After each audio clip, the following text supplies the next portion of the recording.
ஹரி ஓம். அனைவருக்கும் நமஸ்காரம். அனைவருக்கும் இனிய தமிழ் புத்தாண்டு வாழ்த்துக்கள்.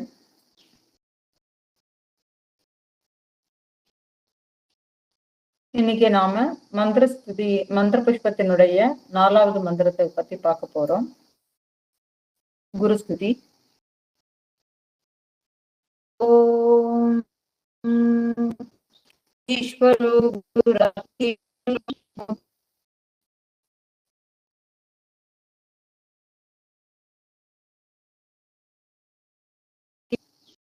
ஓம் சகனா பவ சகனௌ நக்து சக வீர்யம் கரவாவஹை தேஜஸ்வினாவதீதமஸ்து மா வித்விஷாவஹை. ஓம் சாந்தி சாந்தி சாந்தி. ஹரி ஓம்.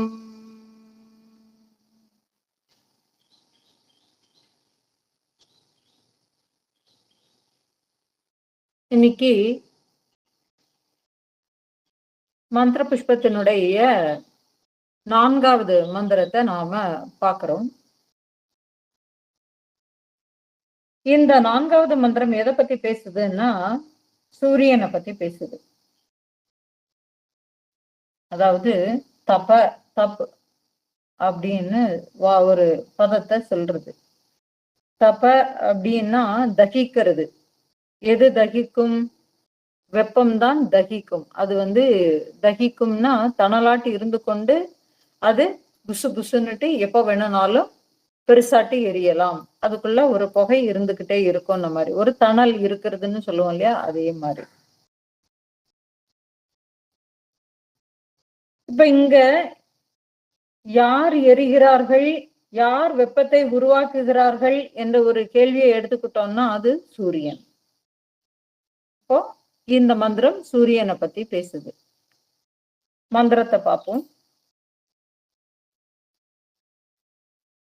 ஓம் அசௌ வை தபன்னபாமாயதனம் ஆயதனவான் பவதி யோ முஷ்யபத ஆயதனம் வேத ஆயதனவான் பவதி ஆபோ வா அமுஷ்ய தபத ஆயதனம் ஆயதனவான் பவதி ய ஏவம் வேத யோபாமாயதனம் வேத ஆயதனவான் பவதி.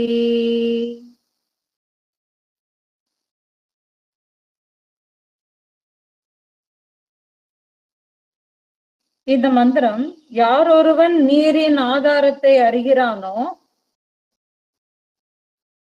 அவனே தன்னில் நிலை பெற்றவன் ஆகிறான். அவனே அனைத்து ஐஸ்வர்யங்களையும் பெறத்தக்க ஒரு பாக்கியசாலி அப்படின்னு ஆசீர்வாதம் பண்ணுது.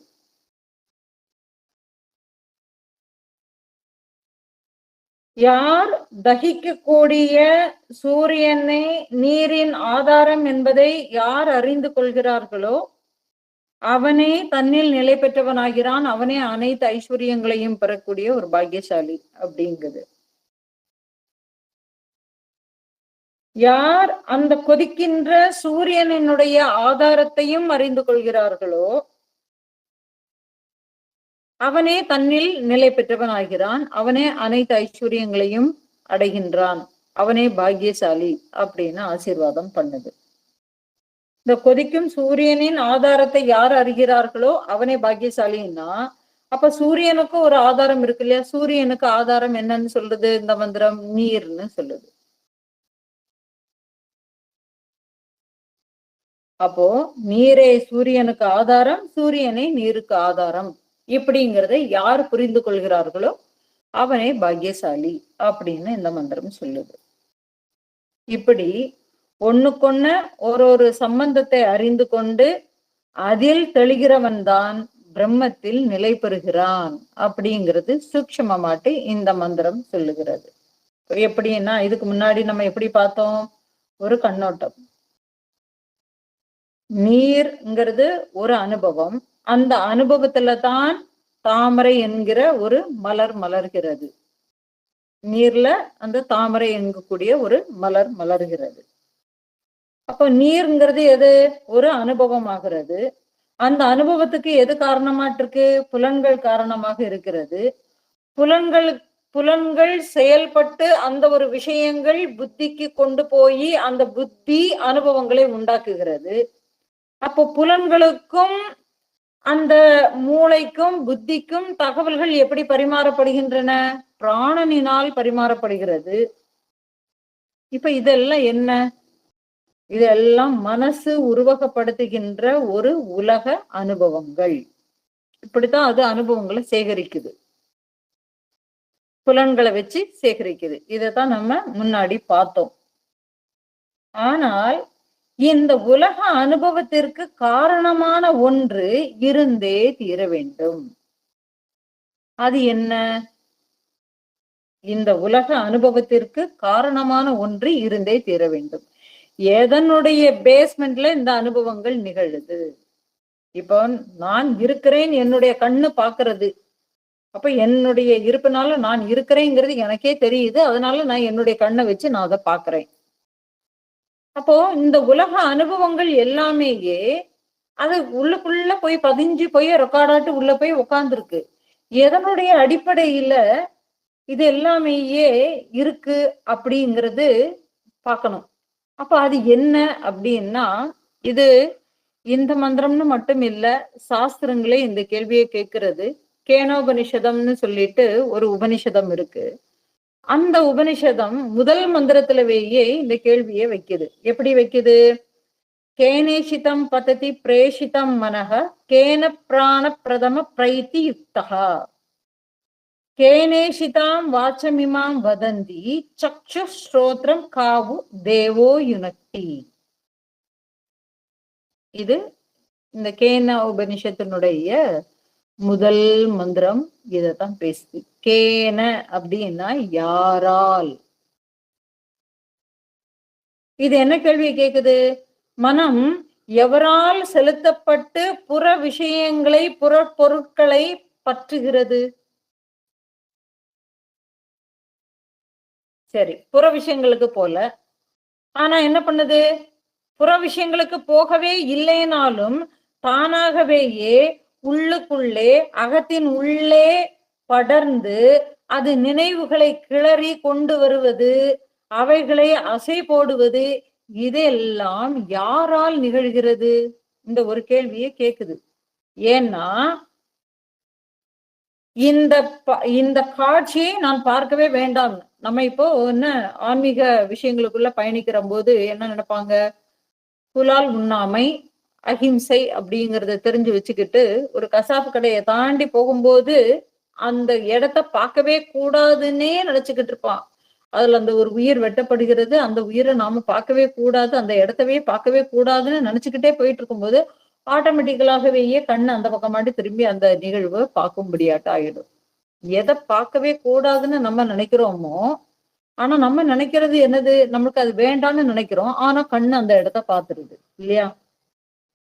சரி, நான் இந்த விஷயத்த நினைக்கவே கூடாதுன்னு நினைக்கிறேன். ஆனாலும் என்னுடைய மனம் என்ன பண்ணுது? தானாகவேயே உள்ளுக்குள்ள எந்த காலத்திலேயோ நடந்து முடிஞ்ச விஷயங்களை எல்லாத்தையும் ஆசைப்பட ஆரம்பிக்குது. ஒரு பிரச்சனைன்னு வந்ததுன்னா 20 வருஷத்துக்கு முன்னாடி நடந்த விஷயங்களை எல்லாமே ஒப்பிட்டு பார்த்து எடுத்து நம்ம பேசுறது இல்லையா? அப்ப பாருங்க, அப்ப இது எல்லாமேயே உள்ளுக்குள்ள போய் அந்த விஷயங்களை கிளறி அவைகளை அசை போடுகிறது எல்லாம் யாரால நடக்குது? ஏன்னா எனக்கு இது வேண்டாம். ஆனா அது தானாகவே நடக்குதே. இந்த எண்ணங்கள் தானாகவே வந்துருதே. அப்ப அதெல்லாம் யாரால நடக்குது? பிராணன் இருக்கே, மூச்சு, இது எவரால் ஏவப்பட்டு செயல் இயக்கம் அடைகிறது? மூச்சு நான் ஒரு சுவாசம், அது இயல்பாட்டு போய்கிட்டே இருக்குது. அந்த இயல்பாட்டு போயிட்டு இருக்கக்கூடிய சுவாசத்தை நான் கவனிக்கதான் முடியுமே தவிர அதுல ஏதாவது ஒரு மாற்றத்தை உண்டு பண்ணினேன்னா அது பின்னாடி ஒரு பிரச்சனையில கொண்டு போய் விட்டுடும். ஓ, மூச்சு நம்ம நானாகவே கண்ட்ரோல் பண்ணுவேன். இவ்வளவு ஒரு நீளமான ஒரு மூச்சைத்தான் நான் விடுவேன். இவ்வளவு கம்மியான மூச்சு விட்டானாக்க நம்மளுக்கு ஒரு தியான வகுப்புகள்ல ஒரு சொல்லி கொடுத்துருக்குறாங்க. இந்த தியானம் கை குடிச்சுனாக்க ஒரு விரல் அளவுக்கே தான் நம்மளுக்கு அந்த மூச்சு போயிட்டு வந்துகிட்டே இருக்கும்னு. இப்ப நானாகவேயே இயல்பாகவேயே போயிட்டு வரக்கூடிய மூச்சை இந்த மாதிரி மூச்சை நான் செட் பண்ணிட்டேன்னா நான் அந்த ஸ்டேஜ்ல நான் இருக்கிறேங்கிறத காட்டிக்கிறதுக்காக வேண்டி உங்களுடைய சௌகரிய அசௌகரியங்களை பொருட்படுத்தாமல் நீங்கள் அந்த மூச்சை கண்ட்ரோல் பண்ணி அந்த குட்டியூண்டு வர்றதுக்கு சின்ன சுவாசமாட்டு வர்றதுக்கு நீங்களாகவே முயற்சி பண்ணினீங்கன்னு உண்டுமானால் கொஞ்ச நேரத்துல என்ன ஆகும்? மூச்சு விடுறதுக்கு கஷ்டமாட்டாகி பெருமூச்சு விட்டு நீங்களாகவேயே அந்த பற்றாக்குறையான மூச்சுகளை எல்லாமே தானாகவேயே உள்ள இழுக்குது. இந்த பிரபஞ்சம் பூரா என்ன காற்று மயம். அந்த காற்றுல என்னெல்லாம் இருக்கு? ஆக்சிஜன் இருக்கு, நைட்ரஜன் இருக்கு, ஹைட்ரஜன் இருக்கு, ஹீலியம் இருக்கு, எவ்வளவோ வாயுக்கள் இருக்கு. ஆனா பாருங்களேன், இது ஆக்சிஜனை மட்டும் தானே போய் நுகருது. உள்ளுக்குள்ள இருக்கக்கூடிய கார்பன் டை ஆக்சைடை மட்டும் தானே வெளியில விடுது. இதெல்லாம் எப்படி நடக்குது? இதுக்கு யாராவது சொல்லி கொடுத்தாங்களா? இந்த பிரபஞ்சத்திலிருந்து ஆக்சிஜனை இந்த துவாரத்தின் வழியாக நீ உள்ள இழுக்கணும், இந்த துவாரம் வழியாக வெளியில போகக்கூடியது கார்பன் டை ஆக்சைடு அப்படின்னு சொல்லிட்டு யாராவது ஒரு சிஸ்டத்துக்கு ஒரு பிளான் பண்ணி ஒரு ப்ரோக்ராம் பண்ணி எடுத்து உள்ளுக்குள்ள நம்ம வைக்கிறோமா? நம்ம நினைச்சு நடக்கல. அது இயல்பாகவே நடக்குது. என்ன ஒரு ஆச்சரியம்! அப்ப இந்த பிராணன் என்ன பண்ணுது? இந்த உடம்ப தக்க வச்சுக்கிறதுக்காக வேண்டி அது இயங்கிக்கிட்டு இருக்குது. அப்போ இந்த பிராணன் எவரால் ஏவப்பட்டு செயல் இயக்கம் அடைகிறது? சரி, இது ஒரு கேள்வி. அடுத்தது, நான் எந்த வார்த்தையெல்லாம் என் வாயிலேருந்து வரக்கூடாதுன்னு நினைக்கிறேனோ ஒரு எமோஷன்ல என்ன ஆயிருது? பேசக்கூடாததுகளை எல்லாத்தையும் நான் பேசிடுறேன். அப்போ வாக்கானது எவரால் ஏவப்பட்டு பேசுகிறது?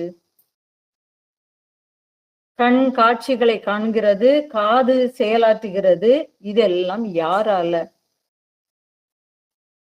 இந்த ஒரு கேள்வியை கேனோபனிஷத்து வைக்குது. இது ஒரு பெரிய ஒரு கேள்வி, மிகப்பெரிய ஒரு கேள்வி. இது எல்லாம் யாரால எனக்குள்ள நடக்குது? இப்ப வெளியில உள்ளதுனாக்கா நான் போய் ஆராய்ச்சி பண்ணிடுவேன், இது இன்னார் இப்படி இப்படின்னு. ஆனா எனக்குள்ளவையே இவ்வளவு விஷயங்களும் என்ன கேட்காமலவையே யாரோ ஒருத்தர் பண்ணிக்கிட்டு இருக்காங்கன்னா நான் அந்த ஒருத்தரை பத்தி நான் தெரிஞ்சுக்கணும் இல்லையா? இல்லையா? அப்போ அது யாரால்ங்கிறது எனக்கு தெரியணும். தெரிஞ்சா மட்டுமே தான் நான் திருப்தி ஆக முடியும். இல்லைன்னாக்க திருப்தி ஆக முடியாது. இல்லைன்னா அது ஒரு கேள்வி எனக்குள்ளவையே ஓடிக்கிட்டே தான் இருக்கும். அதுக்கு பதில் வேணும் இல்லையா? இப்ப நம்ம பயணிப்போம். இப்ப சாதாரணமா பகல்ல உலகத்துல இருக்கக்கூடிய பொருள்களை காண்பதற்கு நமக்கு எது காரணமாட்டு இருக்கு? சூரியன் காரணமாக இருக்கு. சரி, பகல்ல சூரியனை வச்சு நான் உலக பொருள்களை பார்க்கிறேன். அப்ப ராத்திரிக்கு சூரியனே இல்லையே, அப்பவும் எனக்கு காட்சி தெரியுதே, எல்லா விஷயங்களையுமே நான் கிரகிக்கிறேனே, கண்கள் விஷயங்களை எல்லாமே பாக்குதே. அது எப்படி பாக்குது? நிலா ஒளின்னு சொல்லலாம், அல்லது இப்பதான் ஸ்ட்ரீட் லைட் வீட்டுல விளக்குகள் எல்லாமே போட்டுக்கிறோம், அந்த விளக்கு வெளிச்சத்துல நான் எல்லாத்தையுமே பாக்குறோம்னு சொல்லலாம். ஆனால் அந்த சூரியனையும் நிலவையும், இது சூரியன் இருக்கிறது, சூரியன் உதித்து விட்டது, சூரியன் மறைகிறது, நிலவு வந்து விட்டது, இருட்டு வந்து விட்டது, வெளிச்சம் வந்து விட்டது, வெளிச்சம் போய்விட்டது, இது எல்லாம் தெரிஞ்சுக்கிறதுக்கு ஒரு வெளிச்சம் நம்மளுக்கு தேவைப்படுது இல்ல? ராத்திரிக்கு தூங்கும்போது சூரியனும் தெரியல, ஒண்ணுமே தெரியல, இருட்டானும் தெரியல, வெளிச்சம் ஒன்னும் தெரியல. சூரியன் உதிச்சது கூட தெரியாம நம்ம தூங்கிக்கிட்டு உட்கார்ந்து இருக்கிறோம். கண்கள் மூடியேதான் இருக்கு, தூங்கிட்டு இருக்கிறோம். எழுந்திருந்து பார்க்கும்போது மணி 8 ஆயிடுச்சு சொல்றோம் இல்லையா? அப்ப பாருங்க, அப்ப அந்த சூரியனையும் நிலவையும் இருக்கு என்பதை அறிந்து கொள்ள எனக்கு இயல்பாகவேயே அங்க ஒரு வெளிச்சம் தேவைப்படுகிறது. அந்த வெளிச்சம் தான் இவைகளை காண உதவுகிறது. அது எது? கண் பார்க்கிறதுன்னு சொல்லலாம். இப்ப நான் கண்ணால தாங்க நான் எழுந்திருக்கிறேன், எழுந்திருந்தோம்னா கண்ணால நான் சூரியனை பாக்குறேன். இதுல என்ன இருக்கு அப்படின்னா, சரி, அப்ப கண்ணை மூடிக்கொண்டால் நீ எப்படி சூரியன் இருக்கிறது தெரியும்? நீ தான் தூங்கிட்டு இருக்கிறிய, அப்புறமா எப்படி தெரியும் அப்படின்னா, எனக்கு கண்ணை மூடிக்கொண்டாலும் புத்தி இருக்கிறதுப்பா. அந்த புத்தி எனக்கு வெளிச்சம் வந்து விட்டதுங்கிறத எனக்கு அது உணர்த்திடும். சரி, ஆனால் அது இருக்குங்கிறது மனசுக்கு எப்படிதாப்பா தெரியுது? அப்ப மனசுக்கு தெரியறதுக்கு ஏதோ ஒண்ணு தேவைப்படுது இல்லையா? மனசும் அறிவதற்கு ஒண்ணு தேவைப்படுது இல்லையா? இது என்ன சொல்லுதுன்னா, அதுதாங்க பிரம்மம். அது சுயமாகவேயே உள்ளுக்குள்ள பிரகாசிச்சுக்கிட்டே இருக்கு.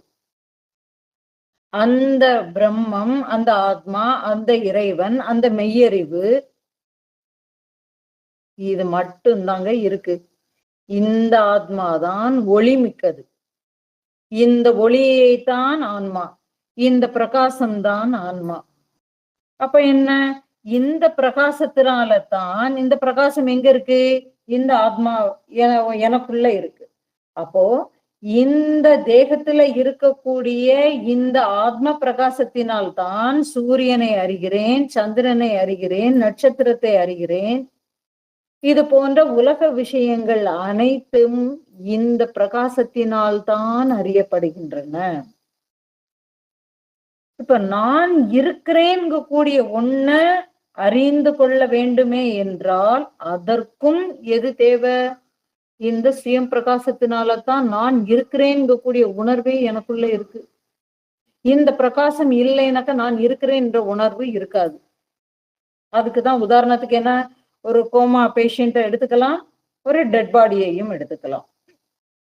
கோமா பேஷண்ட்டுக்கு உடம்பு அங்க இருக்கு, பிராணன் அங்க போயிட்டு வந்துகிட்டே இருக்குது. ஆனா புலன்களோ அங்க எதுவுமே வேலை செய்யவே இல்லை. அப்போ அங்க என்னது பிரகாசிச்சும் புலன்களோ அங்க எதுவுமே வேலை செய்யலைங்கிறதுனால அதுக்கு எதுவுமே தெரியல. கோமா ஸ்டேஜ்ல இருக்கிறவனால எதையுமே தெரிந்து கொள்ளவே முடியவதில்லை. தன்னை யார் என்பதும் அவன் மறந்து போயிடுறான். அவனுக்கு தெரியறது இல்ல.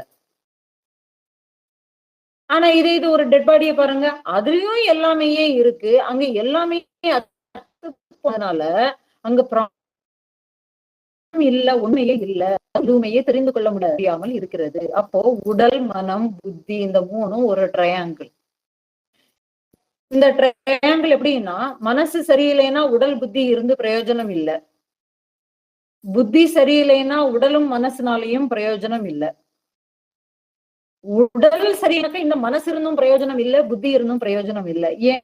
எனக்கு உடம்பு தானே சரியில்லை, மனசு நல்லா தானே இருக்கு அப்படின்னா, எனக்கு ஒரு வியாதின்னு ஒண்ணு வந்துடுச்சுனாலதானே உடம்பு முடியலங்கிறோம். அந்த வியாதியவையே கொண்டாடிக்கிட்டே இருக்குங்க அந்த மனசு.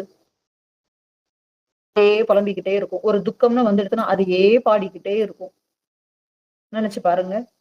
வியாதி, எனக்கு இந்த வியாதி வந்தது, அதை பத்தியே பெருசியா பேசிக்கிட்டே உட்கார்ந்திருந்து காலங்களை வீணடித்து கொண்டே போகும். இப்ப பாருங்க, எல்லாம் ஆத்மாவினால் தான், அந்த நான் இருக்கிறேன் கூடிய ஒரு தன்னுணர்வின் அடிப்படையில தான் இது அத்தனையுமே இயங்குது. அதாவது இந்த பிரகாசத்தினால இது எப்படி இருக்கு? சுயம் பிரகாசி. இது உள்ளுக்குள்ள சுயமாகவே பிரகாசித்து கொண்டு இருப்பதினால் நான் இந்த உலகை எல்லாம் பார்க்கிறேன், உலக விஷயங்களை எல்லாமே பார்க்கிறேன். நான் இந்த புலன்கள் இந்த உணர்வின் அடிப்படையில் இருந்தே பார்க்கப்படுகின்றன. நான் இருக்கிறேன் கூடிய உணர்வுல தான் என்னுடைய கண்ணு பார்க்கிறதே தவிர, நான் இல்லை என்றால் இந்த கண்ணு இருந்தும் பிரயோஜனம் இல்லை, பார்க்கிறதுக்கு முடியாது. இவ்வாறு விஷயங்களை அது அறியப்படுத்துவதாலேயே, அறிய செய்வதனாலேயே அது அவற்றோடு, அதாவது உலக விஷயங்களோடு ஒரு பிணைப்பை உண்டாக்கி கொண்டிருக்கிறதோ அப்படிங்கக்கூடிய ஒரு சந்தேகம் எழுந்தால் அது தவறு. ஏனென்றால் அது அந்த உலக பொருள்களை பற்றி அது நிற்பது இல்லை.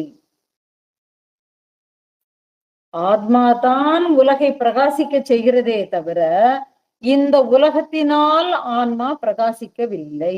இதை புரிஞ்சுக்கணும். அது சுயம் பிரகாசியாட்டு இருக்கிறது. அப்போ அது எப்படி இருக்கு? அதுவே நான் நான் நான் என்று உள்ளே ஸ்புரித்து கொண்டே இருக்கிறது. அந்த தன்னிருப்பை அறிவதற்கு வேறொரு துணை இங்கே தேவையே இல்லை. எப்படி எடுத்துக்கலாம்? இப்ப சூரியன் இருக்குங்கிறத பாக்குறதுக்கு ஒரு டார்ச் லைட் வெளிச்சத்தை வச்சு அதோ இருக்கு பாரு, அதுதான் சூரியன்னு சொல்றது எவ்வளவு மடத்தனம் இல்லையா? அது மாதிரி இங்கே என்னுடைய தன்னிருப்பை அறிந்து கொள்ள எனக்கு வேறு ஏது துணையும் தேவையே இல்லை. உதாரணத்துக்கு ஒரு இருட்டான ரூம். அந்த ரூம்ல எல்லாருமே உட்கார்ந்து இருக்கிறாங்க. பக்கத்துல சேர்லாம் போட்டிருக்கு. ஒரு 40, 50 பேர் உட்கார்ந்து இருக்கிறாங்க. ஏதோ ஒரு சத்சங்கமோ ஏதோ ஒண்ணு நடந்துகிட்டே இருக்குது. திடீர்னு பவர் கட் ஆயிடுச்சு. அந்த ரூமே இருட்டு மயமாட்ட ஆயிடுச்சு. யாருமே இருக்கிற மாதிரியே தெரியல. எந்த சத்தமுமே கேட்கல. பின் ட்ராப் சைலன்ஸ். நம்ம உடனே என்ன பண்ணுவோம்? கையை வச்சு இப்படியே தப்பிக்கிட்டே இருப்போம். இப்ப தப்பிக்கிட்டே இருக்கிறது எதுக்கு?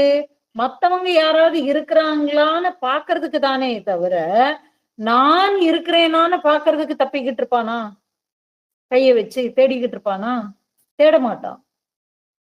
அப்போ அந்த சமயத்துல கண்ணு இருக்கு, எல்லாமே இருக்கு, காட்சிகள் எதுவுமே தெரியவே இல்லை என்றாலும், ஆனால் அங்கே நான் இருக்கிறேன்ங்கிறத புரிஞ்சுக்கிறதுக்கு அங்க வேற ஏதாவது ஒரு துணை தேவை இருக்கா?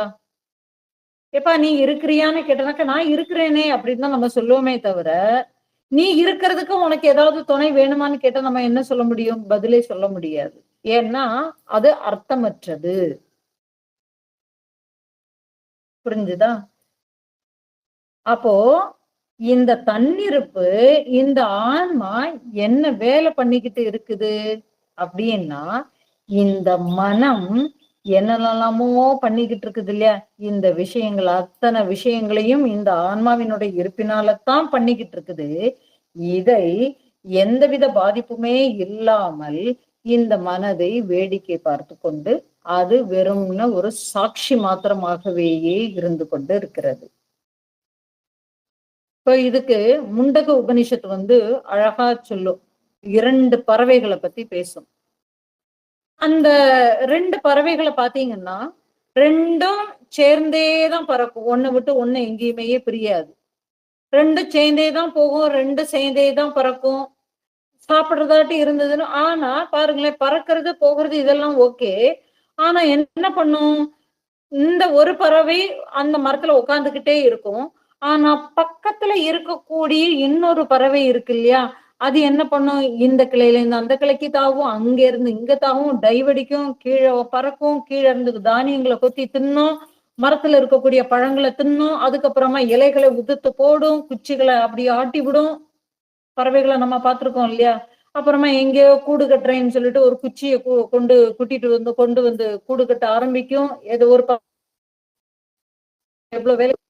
அப்ப இதே மாதிரி அந்த பறவை என்ன பண்ணிட்டு இருக்குது? இந்த மாதிரி எல்லா வேலைகளையும் பண்ணிட்டு இருக்கு. இலையை உதிர்த்து போடு, தங்களை கொத்தி தின்னது, ஒரு குச்சியை கொண்டு வருது, கீழே இருக்க தானிய தின்னது, பிடிச்சு தின்னது, அது காய காம்ப தட்டி விடுது, அது உடம்ப சிலிர்த்துக்குது, அப்படியே ஒரு குஷியில பறக்கிற மாதிரி மேலையும் கீழையும் மாட்டு தாவுது. இப்படியாக பண்ணிட்டு இருக்குது. ஒரு பறவை பாருங்களேன், இது எல்லாம் அப்படி பார்த்துக்கிட்டே இருக்குது. இது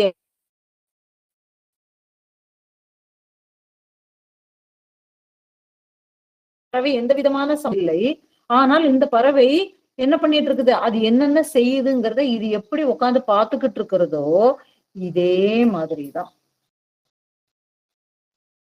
மனம்ங்கிறது அந்த விளையாடக்கூடிய பறவை, உலக விளையாட்டுகளில் உலக விஷயங்களோட விளையாடுகிற பறவை.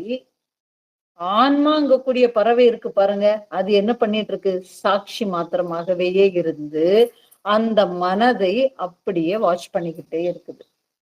அப்ப பாருங்க, இது என்ன?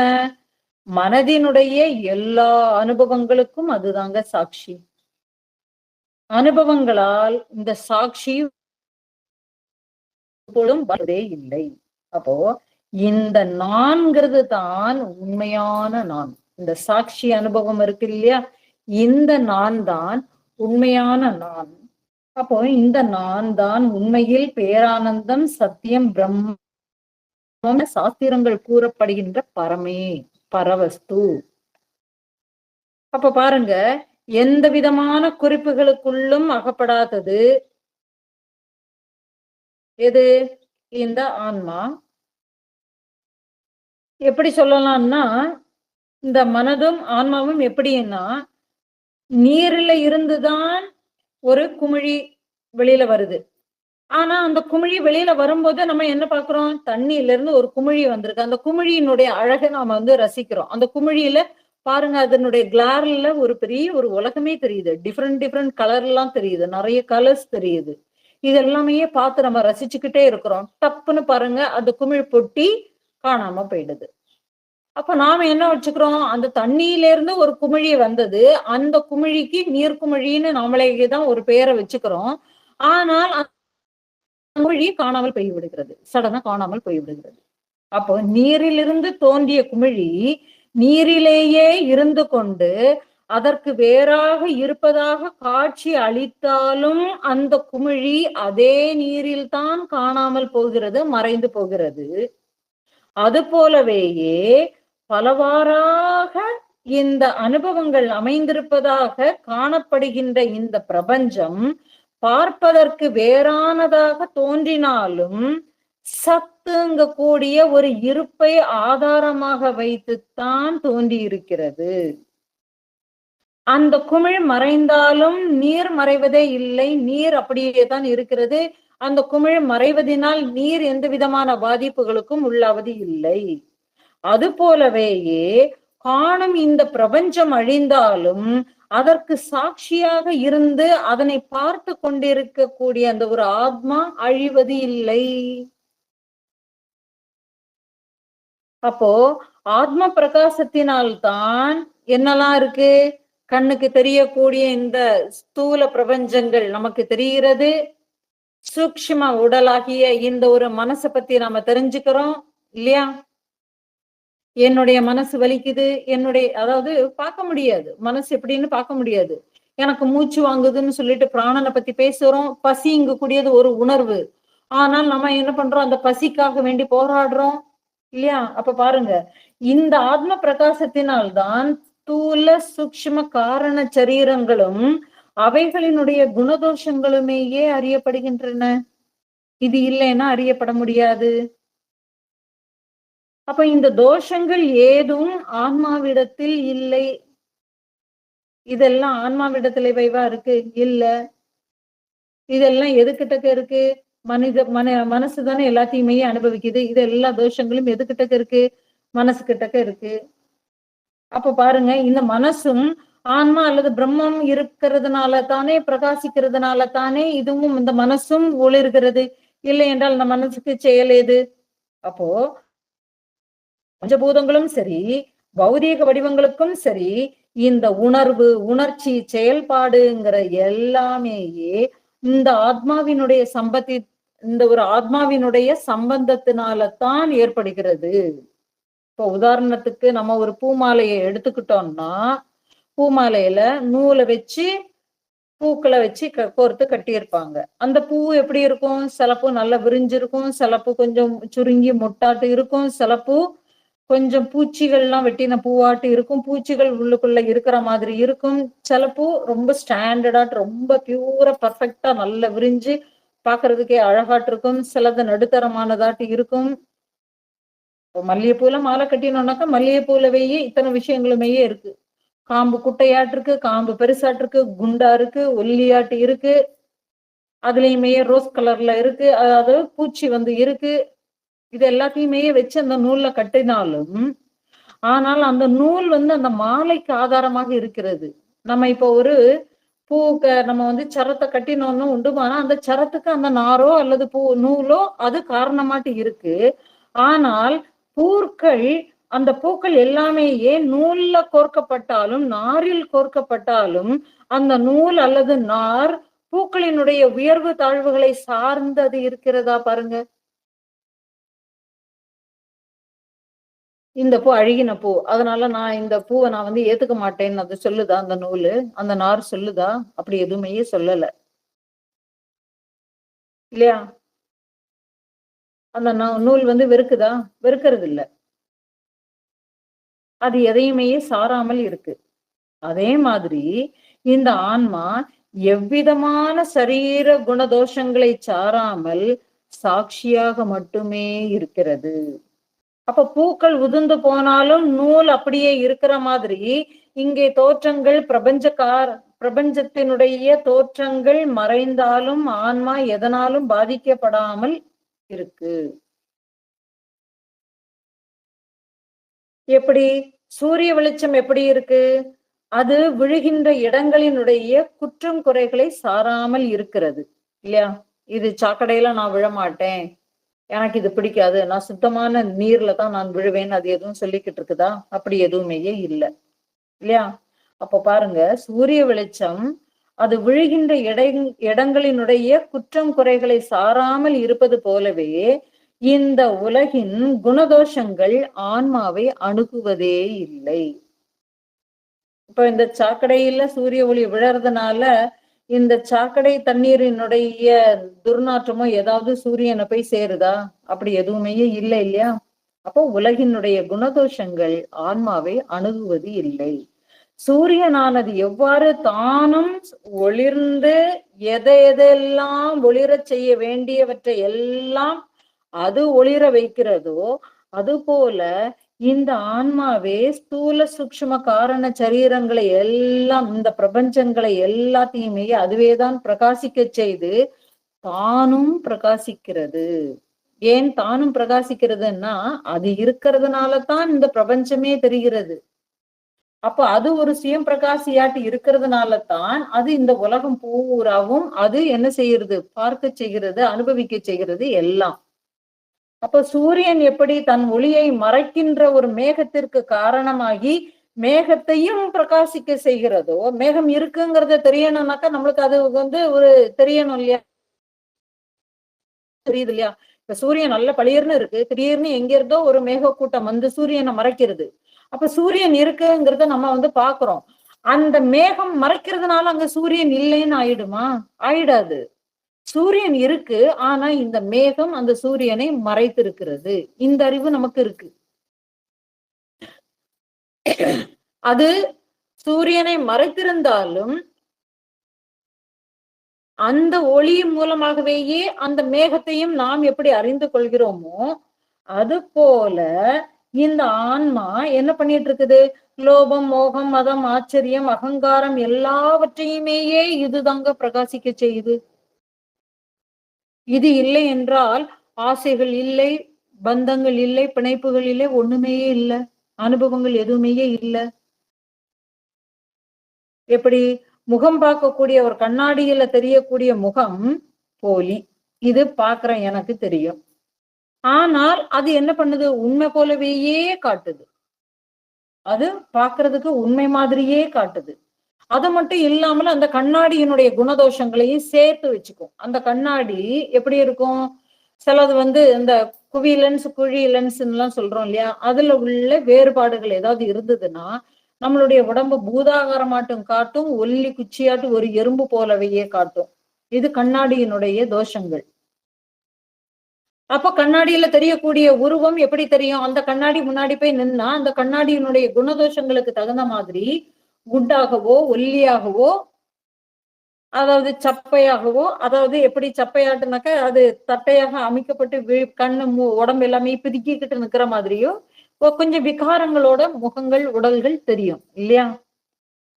அது மாதிரி இந்த போலி அகங்காரம் இருக்கு இல்லையா? அதாவது இந்த அகங்காரம் போலியாக ஒரு ஆத்மாவாக புத்தியால் கற்பிக்கப்பட்டு இந்த அனுபவங்கள் எல்லாம் தன்னுடையதுங்கிறதுனால இந்த உலகை தன்னுடையது போல இந்த போலி நான்கு கூடிய ஒரு அகங்காரம் உண்டாக்கி அது தன்னுடையதுன்னு அது அல்ப சந்தோஷத்தை அடைகிறது. அப்போ கண்ணாடியை விட்டு பார்க்கிறவன் நீங்கி விட்டால் பிம்பம் அங்கே இல்லை. ஆனால் உண்மையான பார்க்கிறவன் அங்க அழிந்து போகிறானா? அவன் அழியுறது இல்லை இல்லையா? அப்போ புத்தியினுடைய கற்பிதத்தால தான் இந்த ஒன்றே ஆன ஆத்மா என்னாகுது? ஜீவாத்மா பரமாத்மான்னு ரெண்டாட்டு தெரியுது. இல்லைன்னா தெரியாது. அந்த புத்தியினுடைய கற்பிதம் என்ன கற்பிதம்? எல்லா அனுபவங்களையும் என்னுடைய அனுபவம், எனக்கே உரித்தானதுன்னு சொல்லிக்கிட்டு அது ஒண்ணு கொண்டாடுது இல்லையா? அந்த போலி அகங்காரம் இருக்கு இல்லையா? அந்த அகங்காரம் அதுவும் ஒரு தன்னுணர்வு தான். நான்கு கூடிய அது தன்னுணர்வை அது தன்னுடையதுன்னு கொண்டு வச்சுக்கிட்டு அது என்ன பண்ணுது? நான் இவ்வளவுக்கு ஆசைப்பட்டேன், எனக்கு நடக்கல, நான் இப்படியா சந்தோஷமாக வாழணும்னு நினைச்சு நிறைய முயற்சிகளை பண்ணின, எதுவுமே நடக்கல இப்படின்னு எல்லாமே புலம்ப ஆரம்பிக்குது இல்லையா? அப்ப என்ன ஆகுது? தனித்த ஒரு ஜீவனாட்டு வந்துருது. அப்போ பாருங்க, அதாவது புத்தியினுடைய கற்பிதத்தாலத்தான் ஒன்றே ஆன ஆத்மா ஜீவாத்மா பரமாத்மாங்கிற மாதிரி நம்மளுக்கு ஒரு தோற்றத்தை கொண்டு வருகிறது. அப்போ இதுல இருந்து நம்ம ஒரு வழிக்கு கண்டுபிடிக்கலாம். எப்படி? ஆத்மாவினுடைய பிரகாசத்தினாலதான் புலன்களும் பிராணனும் புத்தியும் மனமும் அதனுடைய அனுபவங்களும் நான் இங்க கூடிய ஒரு அகங்காரமும் அதனால தானே அறியப்படுகிறது. இல்லை என்றால் அறியப்பட முடியாது இல்லையா? அப்ப பாருங்க, பரமாத்மா தான் ஜீவாத்மா,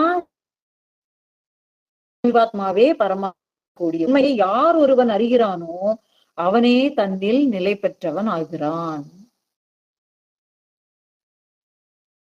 இதெல்லாம் எதுக்கு நடக்குது?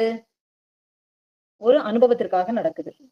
ஏன்னா இந்த அனுபவங்களை வைத்துத்தானே பிரம்மத்தை அறிய முடியும். இது இல்லை என்றால் பிரம்மத்தை எப்படி நாம அறிஞ்சுக்க முடியும் இல்லையா? இந்த அனுபவங்கள் தான் பிரம்மத்தை அறிய வைக்க காரணமாட்டு இருக்கு இல்லையா? அப்ப பாருங்க, இதுல தன்னை உணர்தல் கூடியது ஆதாரமாகிய அனைத்திற்கும் ஆதாரமாக இருக்கக்கூடிய அந்த ஒரு பிரம்மத்தை அறிதல் தான். இந்த தெளிவு நமக்கு வந்து விட்டால் அந்த சத்து அப்படிங்கக்கூடிய அந்த ஒரு இருப்பு தான் இருக்கிறது, அதை தவிர வேற ஒன்றுமே இல்லைங்க கூடிய தெளிவு நமக்கு கிடைச்சிடும். அப்போ அனைத்து இயக்கங்களுக்கும் காரணம், அனைத்து இயக்கங்களுக்கும் சாட்சியாகவும் இந்த பிரம்மம் தான் இருக்கிறது. எனவே சாட்சியை ஒத்து பணித்து அதன் வழியிலேயே நடக்க முடிகிறது. யார் இந்த உண்மையை யார் தெரிந்து கொள்கிறானோ அவன் என்ன பண்ணுகிறான்? இந்த மனதினுடைய சொல்படியை கேட்கறது இல்ல, சாட்சியை ஒத்து சாட்சியிடம் பணிந்து அதன் வழியிலேயே நடக்க ஆரம்பிக்கப்பட்டவன் என்ன பண்ணுகிறான்? பூஜ்ஜியத்தில் ஒரு ராஜ்யத்தையே ஆளுகிறான். அப்ப என்ன ஆகுது? இந்த உலகம் மாயைங்கிறது அவனுக்கு நல்லவையே புரிய வருகிறது. மாற்றமே இயல்பாக இருக்கின்ற இந்த உலகில் அவன் எதற்காக வேண்டியும் இல்லை. தாங்க கூடிய அகங்காரம் அந்த இடத்துல தாங்க அத்து போகிறது. அப்போ சித்துங்க கூடிய ஒரு அறிவது யாருடையது? சத்தினுடையது. அப்படிங்க கூடிய ஒரு தெளிவினால அந்த சித்து இருக்கு இல்லையா, அதுல அவன் அந்த சத்தை நிலையாக வைத்து அதிலேயே சுகித்து கொண்டு அந்த பேரானந்தத்தில் அவன் துய்த்து விடுகிறான். அதிலே ஆழ்ந்த லயமாகி விடுகிறான், காணாமல் போய் விடுகிறான், தன்னையே கரைத்துக் கொள்கிறான். அப்போ இதனால அவன் என்ன பண்ணுகிறான்? இருமைகளையும் பேதங்களையும் ஜெயித்து விடுகிறான். அவனுக்கு சத்தினுடைய லீலைகள் நன்றாக புரிகிறது. எனவே அவன் எல்லாவற்றையும் ஆன்மாவாகவேயே பார்க்கிறான், எல்லாவற்றையும் பிரம்மமாகவேயே பார்க்கிறான், இறைவனாக எல்லாவற்றையும் சத்தாகவேயே. அதாவது சத்தாகவே உணர்கிறான்னு சொல்லும் போது என்னது? தானே இங்க அனைத்துமாகி இருப்பதை உணர்கிறான். இவ்வளவு நாள் இந்த ஒரு கயிறு இருக்கே, இந்த கயிறை பார்த்து பாம்புன்னு நான் நினைச்சுக்கிட்டேன். அதனால எனக்கு ஒரு பயம் இருந்தது. ஆனால் இது கயிறு தான் இங்க கூடிய ஒரு தெளிந்தவன் எப்படி பயத்தை அற்று விடுவது போல, பயத்தை அழிக்கிறது போல, இந்த பிரம்மத்தில் நிலை பெற்றவனுக்கு அனைத்தையும் கடந்து நிற்கிறான். அப்படி இருக்கும் பொழுது அவனுக்கு இந்த உலக பயம்ங்கிறது எப்படி இருக்கும்? இருக்காது இல்லையா? அதத்தான் இந்த மந்திரம் பேசுது. இப்ப பாருங்க, இப்போ இந்த மாதிரி நிலை பெற்றவனுக்கு என்ன ஒரு புரிதலுக்கு வந்துரும்? மானிட பிறவின்னு நமக்கு ஒண்ணு கிடைச்சிருக்கு பாருங்களேன், இது எனக்கு ஒரு வாய்ப்பான ஒரு வரம். இந்த ஒரு வாய்ப்பு எனக்கு எதற்கு தரப்பட்டது? என்னை உணர்வதற்காக வேண்டி, தன்னை உணர்வதற்காக வேண்டி. நான் இந்த தன்னை உணர்வது என்றால் இந்த பிரம்மத்தை அறிவது. அப்போ இவன் என்ன பண்ணிக்கிடான், இந்த ஒரு நோக்கத்தை அறிந்து கொள்வதனால பிறப்பினுடைய பயனை அறிந்து கொள்கிறான். அதனோடு இந்த உடம்பின் பயனை அறிந்து கொள்கிறான். இந்த உடம்ப வச்சுத்தான், இத்தனை அனுபவங்களையும் வச்சுத்தான் தான் நம்மளையே தெரிந்து கொள்வதற்கு, உணர்ந்து கொள்வதற்கு இந்த உடம்பு கிடைக்கப்பட்டிருக்கிறதுங்கிறத பார்த்து அவன் இந்த உடம்பின் உள்ளே உத்தமனை கண்டுவிடுகிறான். அப்போ இந்த மூலத்தை அறிந்து கொண்டதால் 4 கூடிய கர்வம் அற்று போய் விடுகிறது, அகங்காரம் அற்று விடுகிறது. எண்ணங்கள் தான் சுகதுக்கங்களுக்கு காரணம்ங்கிறதை இவன் தெரிந்து கொள்கிறான். அதனால் ஆசைகளின் விளைவுகளையும் அறிந்து கொண்டதால் அவைகளை விலக்கி அந்த எண்ணம் எழும்பொழுதே அங்கே புத்தியை கொண்டு விசாரம் செய்து அவன் தெளிவை அடைந்து விடுகிறான். அப்போ இவனுக்கு என்ன ஒரு தெளிவு கிடைச்சிருது, இங்க பிரம்மம் தான் சத்தியம்ங்க, மற்ற எல்லாம் வெறும்ன ஒரு தோற்றம், அது மாயை. அது என்ன பண்ணுது, இல்லாதது எல்லாம் இருக்கிற மாதிரி கண்ணு முன்னாடி ஒரு காட்சியை கொண்டு வருது, இருக்கிறது எல்லாம் இல்லாதது மாதிரி எல்லாத்தையுமே மறைச்சும் விடுது. அப்படிங்க கூடிய அதனுடைய இயல்பை அறிந்து கொள்கிறான். அதனால் மூலத்தில் எளிதாக அவன் ஒடுங்கி விடுகிறான். இந்த மூலத்தில்னா பிரம்மத்தில் எளிதாக ஒடுங்கி விடுகிறான். இப்படி யார் ஒடுங்கி விடுகிறார்களோ அவன் பிறவி சக்கரத்தை நிறுத்தி விடுகிறான். அவனுடைய பிறவி சக்கரத்தை நிறுத்திக்கிறான். அதுவே ஆனந்த ரூபமாகிறான், அன்பின் வடிவாகின்றான், பரம சுகானந்தம்னு சாஸ்திரம் சொல்லுது இல்லையா, இதுதான். இப்ப பாருங்க, இந்த பரம சுகானந்தம் எதுலதாங்க மலருது, சூரியனை கண்டதும் தானங்க மலருது. ஆன்மாங்கிறத பார்த்ததுனால தானே இவனுக்கு இந்த பரம சுகானந்தம் எல்லாமே கிடைக்குது. இந்த ஆன்மாவை கண்டு கொள்வது இல்லை என்றால் இந்த பிரகாசம் வருவதில்லை இல்லையா, அந்த மலருது இல்லை. இப்ப பாருங்க, இப்ப இந்த பரம சுகானந்தம் அந்த ஒரு தன்மயமாதல், தன்னுணர்வை புரிந்து கொள்ளுதல் அப்படிங்கக்கூடிய நிலையைத்தான் ஞானம்ங்கிற தாமரை மலர்னு சொல்லுது. இந்த அனுபவங்களுக்கு மேல இந்த தாமரைங்கிறது மலருது. என்ன அனுபவங்க கூடிய மலர், இங்க எல்லாமேயே வெறும் தோற்றம், பிரம்மத்தினுடைய ஆதாரத்தை வைத்துத்தான் அனைத்துமேயே இயங்குகிறது அப்படிங்கிறத புரிஞ்சுக்கிட்டு ஆதாரத்தை அவன் பிடிச்சுக்கிறான் பாத்தீங்களா, அப்பதாங்க இந்த தாமரைங்கிற மலர் மலருது. இதுதாங்க இந்த விஷயம். இதுதான் இந்த அனுபவத்தில் பூத்த ஒரு மலர். எவ்வளவு அழகா கொண்டு வருது பாருங்க. இப்ப பாருங்க, நீரே அந்த தகிக்கும் சூரியனுக்கு ஆதாரம், அனுபவங்கள் தான் இந்த சூரியனுக்கு ஆதாரம். யார் நீரினுடைய ஆதாரத்தை இப்படி அறிகிறாரோ அவன் தன்னில் நிலை பெற்றவன் ஆகிறான். அதாவது பிரம்ம சாட்சா்காரம் அடைந்தவன் ஆகிறான். ஆக அவன் தன்னையே அறிந்தவன் ஆகிறான். அப்போ நீருங்கக்கூடியது அனுபவங்கள்ங்கிறது புலன்கள் சேகரித்து தரக்கூடிய தகவல்களினுடைய அடிப்படையில மனம் உருவகப்படுத்துகின்ற ஒரு உலக அனுபவங்கள் தான்ங்கிறத நம்ம முன்னாடியே பார்த்துட்டோம். அந்த உலக அனுபவங்கள் உருவாகணும்னு உண்டுமானால் பரமனின் அருள் இல்லாமல் இருக்க முடியாது. அந்த பரமன் எப்படி இருக்கிறான், சூரியனாக விளங்குகிறான்.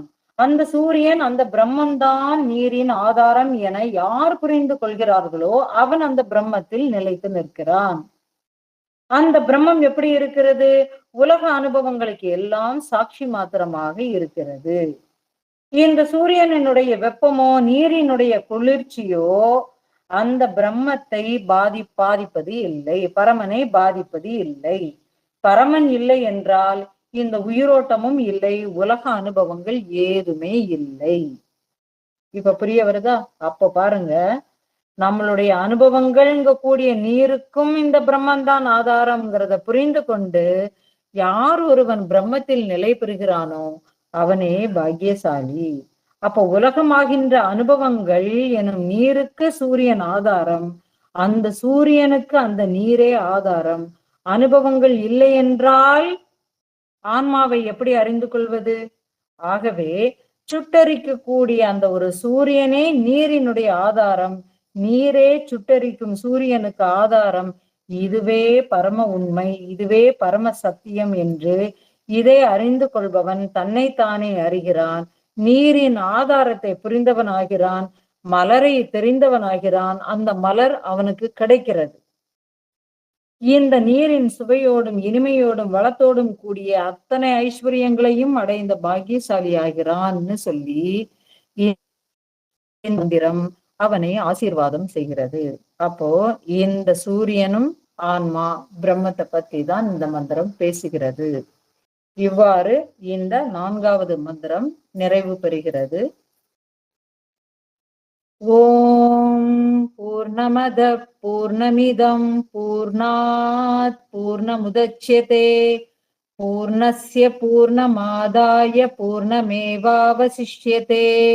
ஓம் சாந்தி சாந்தி சாந்தி. ஹரி ஓம்.